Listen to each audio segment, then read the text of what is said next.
In 1978, American factories built 17,811 airplanes.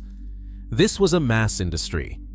Every one of them piston-powered, every one of them flying off assembly lines in places like Vero Beach, Florida, Lock Haven, Pennsylvania, and Wichita, Kansas. Piper alone was running 4 plants, 8,000 workers, turning out 5,000 aircraft a year, with revenues north of $400 million. Piper was everywhere. 1 in every 4 general aviation planes in the sky was a Piper: the Cherokee, the Comanche, the Warrior, the Seneca. These were not luxury goods or specialty items. They were the tractors of the sky, built to work, built to last, built by people who believed an airplane should be something a working pilot could own, maintain, and pass to his kids. Tractors of the sky, literally. In 1946, the company sold nearly 8,000 aircraft in a single year. By 1970, Piper had produced 80,000 planes total, more aircraft than most countries will ever operate. 80,000, a staggering total. That record was built on a principle William T. Piper had held since the Great Depression: make the machines honest, keep the costs real, and trust the pilot. The J-3 Cub, the plane that started it all, sold for $999 in a market where nobody had money, because Piper genuinely believed that flying should be within reach of working people.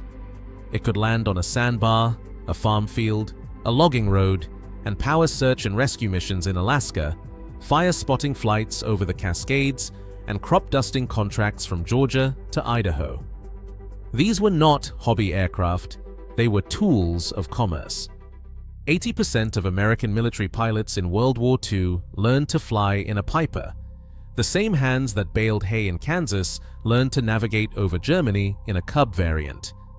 Walk the floor of the Vero Beach plant in its prime, and you would see rows of aluminum skins being shaped by men who had learned their trade building the same basic airframe since the Eisenhower years. Aluminum skins shaped by generations.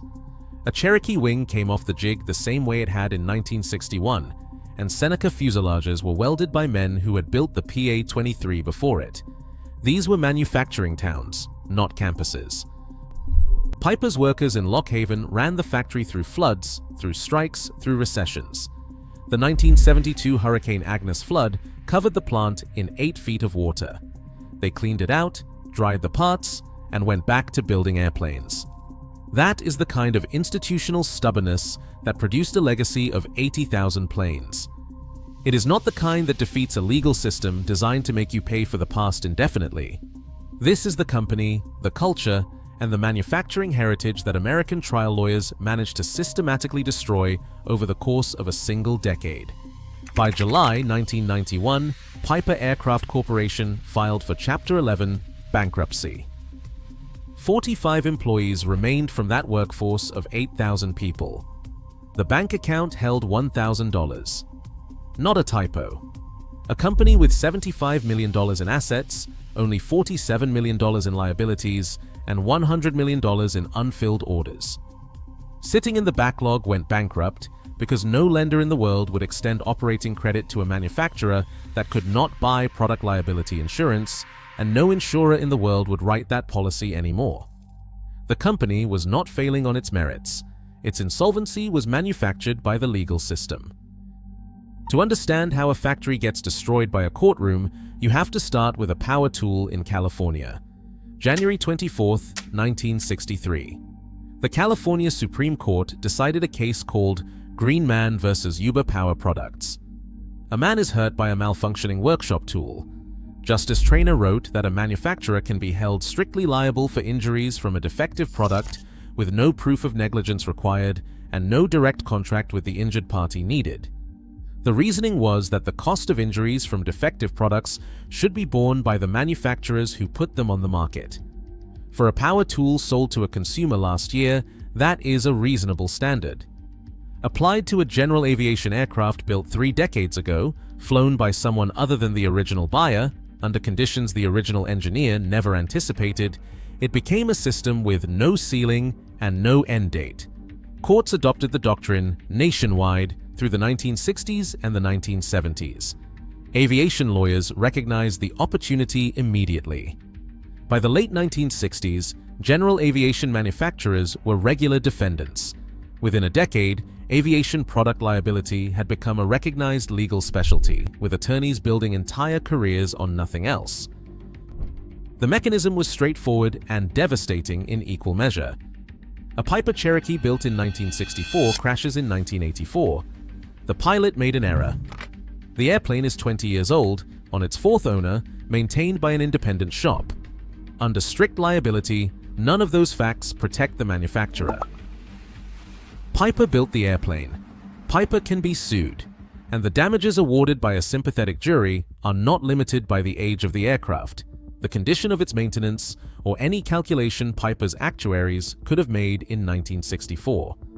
Each accident is a new retroactive exposure, drawn from a fleet of 80,000 airplanes scattered across hangars Piper no longer controlled. The total liability facing the company at any given moment was functionally unknowable. You cannot price insurance around an unknowable number. In 1977, the entire general aviation industry paid out $24 million in liability claims. By 1985, that number had crossed $200 million. The insurance market responded the way it always responds to losses it cannot predict. Premiums spiked, and then underwriters began leaving the market entirely. Industry-wide, manufacturer liability. Premiums rose nearly ninefold in 7 years, from $24 million in 1978 to $210 million in 1985. By 1987, the three largest general aviation manufacturers reported annual product liability costs of $70,000 to $100,000 per airplane shipped. That number is worth sitting with. A new Cessna. 172 sold for roughly $20,000 in 1978. By the late 1980s, the liability insurance on each new airplane being built was running 5 times the aircraft's original sticker price. Lloyd's of London summarized the situation in terms that left no room for interpretation. Their statement was plain. They were quite prepared to insure the risks of aviation. The risks of the American legal system were a different matter entirely. The General Aviation Manufacturers Association's own data traces the liability tail's full growth. In 1962, the average cost of manufacturer liability insurance was $51 per plane delivered. By 1985, that figure had reached $70,000 per plane. 3 years later, it was $100,000 per plane. A 2,000-fold increase in 26 years for an aircraft whose fundamental engineering had not changed. Every successful lawsuit drove the next premium higher. When an underwriter walked away, the ones remaining absorbed a larger share of a risk nobody could quantify. In 1982, aviation product liability insurers paid out more than 20 times what they collected in premiums on aircraft bodily injury policies. 20 times. That is not a business. That is a liability tail with no defined end, a legal mechanism that could reach backward into any manufacturer's history, attach itself to any crash regardless of the airplane's age or maintenance record, and extract a verdict. On May 28, 1986, Cessna chairman Russell W. Meyer Jr. announced the halt of all single-engine and twin-engine piston production. The last airplane off the line was a Cessna U-206G Stationaire. Meyer had spent a decade building the Citation business jet into a billion-dollar franchise. He had overseen 196 jet deliveries in 1981 alone, a production rate that would have been fantasy a decade earlier. But the piston line had become a liability anchor that no financial model could absorb. He called the halt the toughest decision of his career. Years later, he wondered aloud whether the people who had sued the company knew or even cared how many families their lawsuits had put out of work. The 3 training aircraft that had kept American flight schools running, the Cessna 152, the Piper Tomahawk, and the Beechcraft Skipper, were all pulled from production in the early to mid-1980s. None of them ever returned. Students learning to fly in 1987 were training in aircraft whose manufacturers no longer existed as production entities. The industry had been stripped to its bones by a legal mechanism most pilots had never heard of. Between 1978 and 1994, general aviation manufacturing employment fell 65%. Unit production fell 95%. Industry analysts estimated the collapse eliminated somewhere between 28,000 and 100,000 jobs. In 1994, the year Congress finally acted, the entire United States general aviation industry sold 444 airplanes. Not 4,000, not 1,400. 444.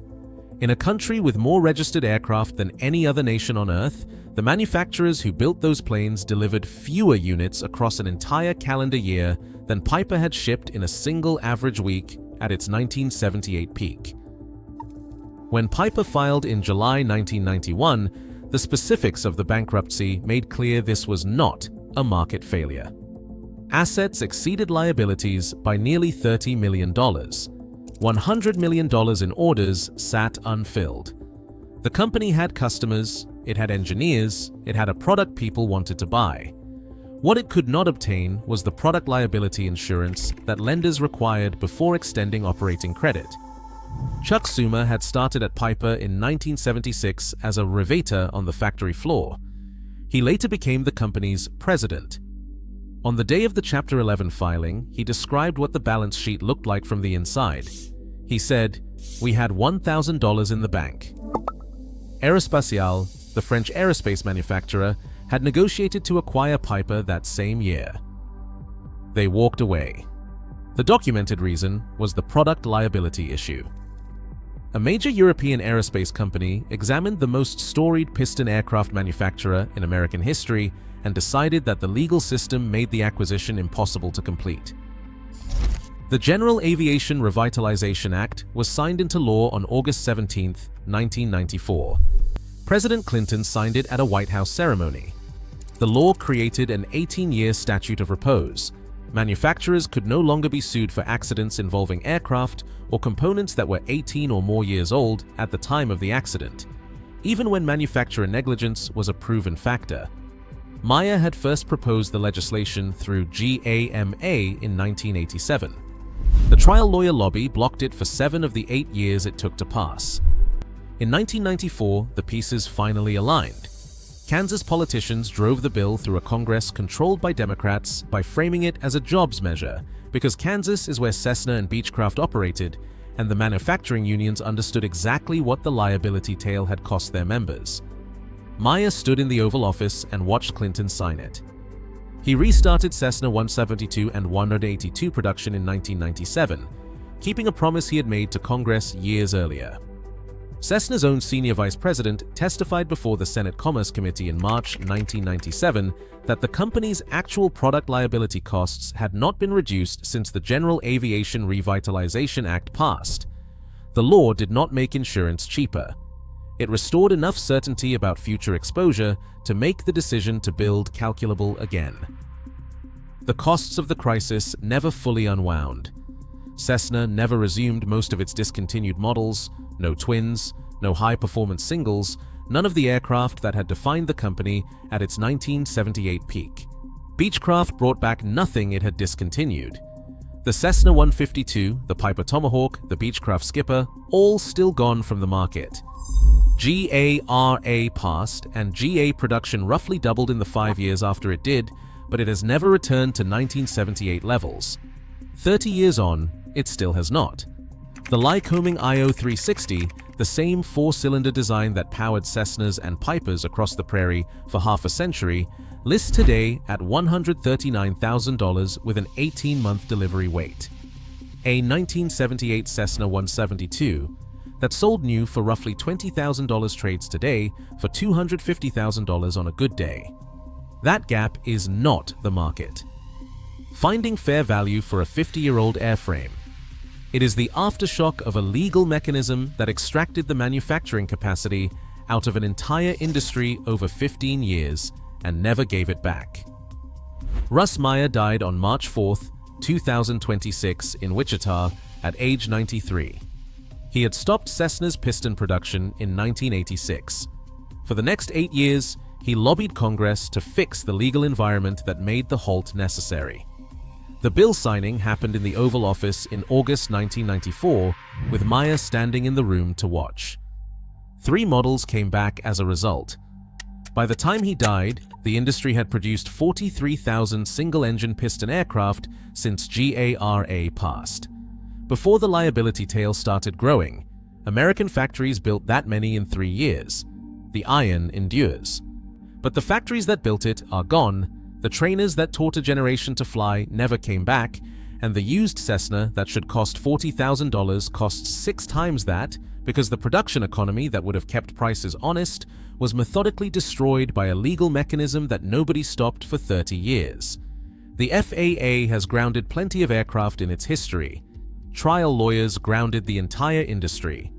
That bill lands every time someone opens a used aircraft listing and tries to explain how a 50-year-old airplane costs more than a house.